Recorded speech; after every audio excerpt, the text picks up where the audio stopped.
The European Union is reportedly threatening to hold back Britain's final £5 billion rebate payment from Brussels as part of negotiations over the so-called Brexit divorce bill. European Council President Donald Tusk has set a deadline of the start of December for Britain to make further movement on the financial settlement in order to unlock trade talks. But according to the Telegraph, Brussels negotiators have not provided clarity on the final rebate payment for 2018, which is due to come a year in arrears after Britain's scheduled exit from the EU on March 29, 2019. The newspaper quotes British officials, who think the rebate, first secured by Margaret Thatcher in 1984, should be netted off the final divorce bill. Both the government and the EU did not comment on the report on Friday night.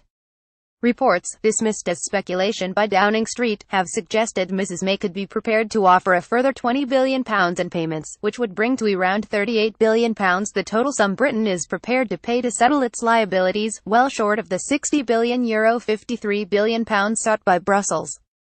After talks with the Prime Minister in Sweden, Mr Tusk said the EU has completed the internal work necessary to give the green light for talks on trade and transition to begin at the next European Council summit in Brussels on December 14-15. But he said that much more progress was needed from the UK on the divorce bill and Northern Irish border, two of the three key issues in withdrawal talks, in order to break the deadlock which has prevented the move to the second phase of negotiations which the UK is seeking. Discussed with PM@Theresa_May the calendar of Brexit talks. Only if UK makes progress by early December, will I be ready to propose new guidelines on transition and future relations at December EUCO.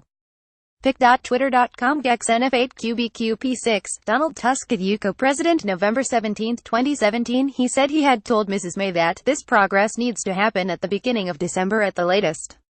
Mrs May told reporters as she left Gothenburg, "We are agreed that good progress has been made, but there is more to be done, that we should move forwards together towards that point where sufficient progress can be declared, and we can look ahead to what I have already said I want to see as a deep and comprehensive and special partnership between the UK and the remaining 27 members of the EU." Mrs May is anxious to secure the agreement of EU leaders to open discussions on Britain's future relations with the bloc, including a free trade deal, when they meet next month in Brussels. In meetings at the summit with Mr Tusk, Irish Prime Minister Leo Varadkar, Swedish PM Stefan Löfven, French President Emmanuel Macron and Italian Premier Paolo Gentiloni, Mrs May came under pressure to spell out how much the UK will pay Brussels in a so-called divorce bill in order to secure progress on trade talks. Standing up for Europe's social economy in Sweden with Reginado and Himsenti. pic.twitter.com/kexoacjim5l Leo Varadkar at Campaign Folio November 17, 2017. Mr Varadkar made clear that Dublin is ready to delay the start of trade talks beyond the start of next year unless the UK offers further concessions on the Northern Irish border. After meeting Mrs May in the margins of the summit, he told reporters, "Before we move to phase 2 talks on trade, we want taken off the table any suggestion that there will be a physical border, a hard border, new barriers to trade on the island of Ireland. If we have to wait until the new year, if we have to wait for further concessions, so be it."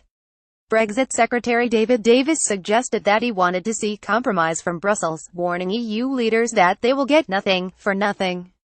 Theresa May speaks with French President Emmanuel Macron as they walk on a pier at an EU summit in Gothenburg, Virginia. In any negotiation you want the other side to compromise. Mr Davis told the BBC. "I want them to compromise. Surprise, surprise, nothing comes for nothing in this world. But so far in this negotiation, we've made quite a lot of compromises.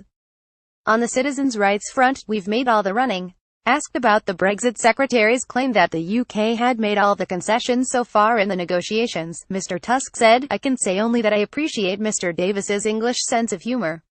If leaders do not agree to move to the second phase at the summit in Brussels on December 14-15, then it could mean no progress until the next scheduled European Council in March. That would add to business uncertainty and increase the potential for the UK to leave without a Brexit deal."